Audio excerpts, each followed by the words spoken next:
Assalamualaikum warahmatullahi wabarakatuh. Selamat pagi, Bapak dan teman-teman. Perkenalkan, saya Nadia dan rekan-rekan saya. Kami dari Universitas Muhammadiyah Malang. Terima kasih kepada Bapak karena sudah bersedia menjadi narasumber kami.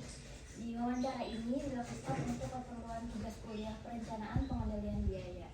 Jadi sebelum masuk ke pertanyaan, apakah Bapak berkenan untuk memperkenalkan diri terlebih dahulu? Oh ya, nama saya Didik Masudi. Saya berusaha di bidang advertising. Jadi kita melayani segala macam pemesanan yang berhubungan dengan dunia advertising. Ya mungkin itu. Monggo dilanjut. Baik, untuk masuk ke pertanyaan pertama. Oke. Jadi izin bertanya mengenai apa saja produk yang diproduksi oleh CV Primo Karya Pratama ini? Kami memproduksi berbagai macam produk ya, yang dibutuhkan untuk ajang promosi kebanyakan, baik outdoor maupun indoor. Kalau outdoor contohnya kayak yang besar-besar kayak baliho, billboard, papan nama toko, ataupun shop sign, road sign, dan lain-lain. Kalau untuk indoor biasanya kita produksi untuk kayak almari yang biasa disebut back wall atau showcase untuk tempat display produk yang diperjualbelikan setiap produk. Itu mungkin yang bisa kami berikan.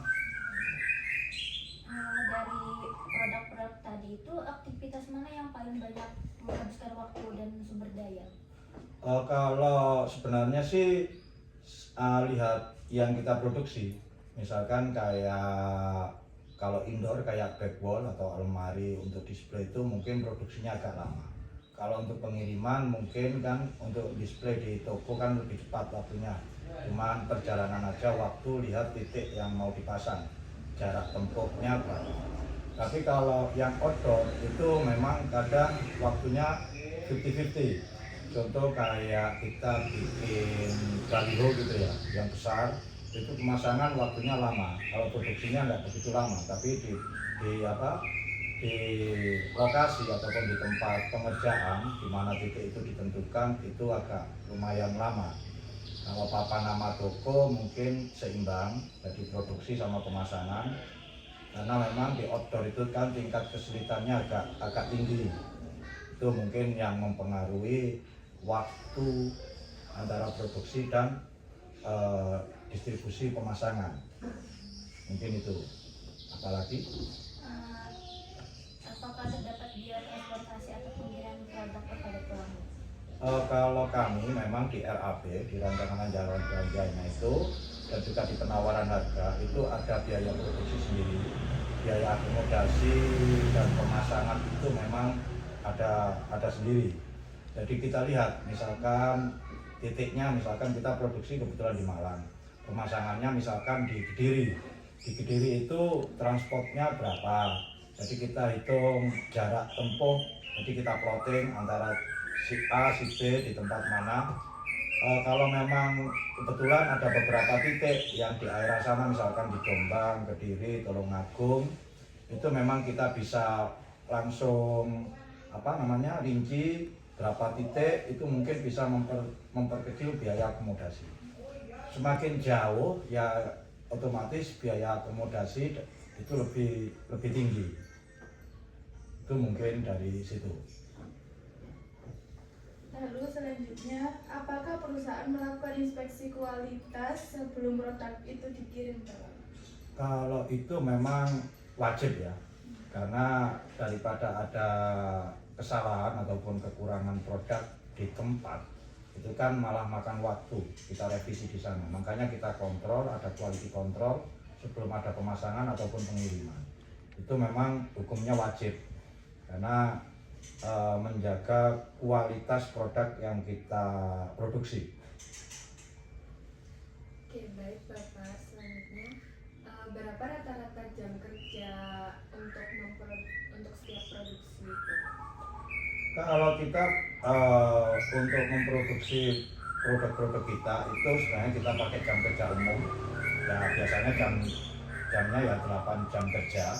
Jadi misalkan karyawan itu masuk jam 8, itu ya pulangnya kurang lebih jam 4 sore ditambah jam istirahat antara jam 12 sampai jam setengah 1 gitu untuk istirahat makan siang. Tetapi kalau untuk pemasangan itu sangat relatif kan. Terkadang kita makan waktunya itu habis di perjalanan. Misalkan kita pasang di Banyuwangi. Di Banyuwangi kan termasuk jam kerjanya itu overtime karena yang banyak itu di perjalanannya. Ya itu kan cuman kondisional aja. Tapi kalau untuk produksi, fokus untuk produksi kita menerapkan jam kerja umumnya yaitu 8 jam kerja. Baik, selanjutnya mungkin bagaimana perusahaan ini tuh menghitung biaya produksi setiap produknya, Pak? Kalau untuk menghitung biaya produksi ya yang jelas yaitu cost materialnya, yaitu biaya materialnya yang dibutuhkan dari tiap produk. Kita ambil contoh, misalkan kita bikin satu almari. Jadi almari itu dengan ukuran berapa yang diinginkan oleh customer, itu kita hitung semua rinci, mulai bahan baku dasar sampai bahan baku finishing semua kita hitung semua, kita rinci. Terus kita tambah untuk cost-nya tenaga kerja. Jadi tenaga kerja kita estimasi, misalkan 4 hari kerja, ini satu almari selesai dengan 3 tenaga kerja. Jadi kita akumulasikan aja satu orang berapa tenaga kerjanya, materialnya habis berapa semua.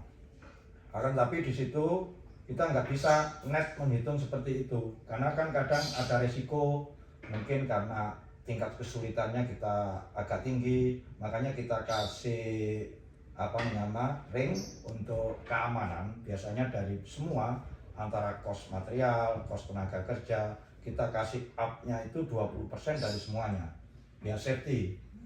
Soalnya kan terkadang kita mengerjakan sesuatu A gitu ya, ternyata kadang itu ternyata nggak sesuai dengan jam kerjanya yang disesuaikan. Misalkan 4 hari selesai, ternyata 5 hari baru selesai. Makanya yang paling aman kita upkan dari cost semua itu, khususnya dari kalau cost material jelas, tapi yang kita upkan dari cost tenaga kerjanya, biar safety itu kita naikkan dari yang real itu 20%. Minimal kita naikkan 10% biar kita aman. Misalkan kita prediksi 4 hari selesai, ternyata pekerjaan itu 5 atau 6 hari.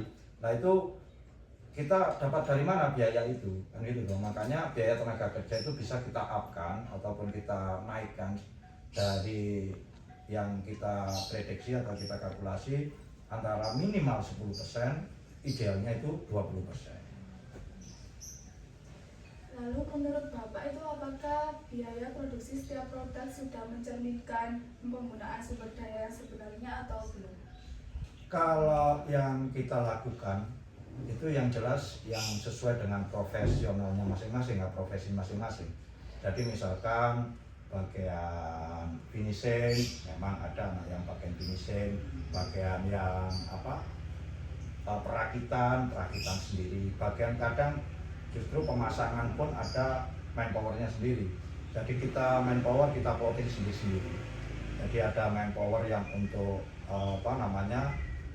untuk produksi awal, terus ada yang bagian kelistrikan sendiri. Jadi kita memang spesial sendiri-sendiri, nggak mungkin yang misalkan ahli ngelas itu dibuat untuk instalasi kelistrikan, ya nggak mampu mereka. Jadinya sumber dayanya kita sesuaikan dengan skill mereka masing-masing. Mungkin itu cukup? Ya, demikian wawancara yang kami lakukan. Terima kasih banyak Bapak atas waktu dan kesediaannya. Semoga informasi yang diberikan bermanfaat untuk tugas kami.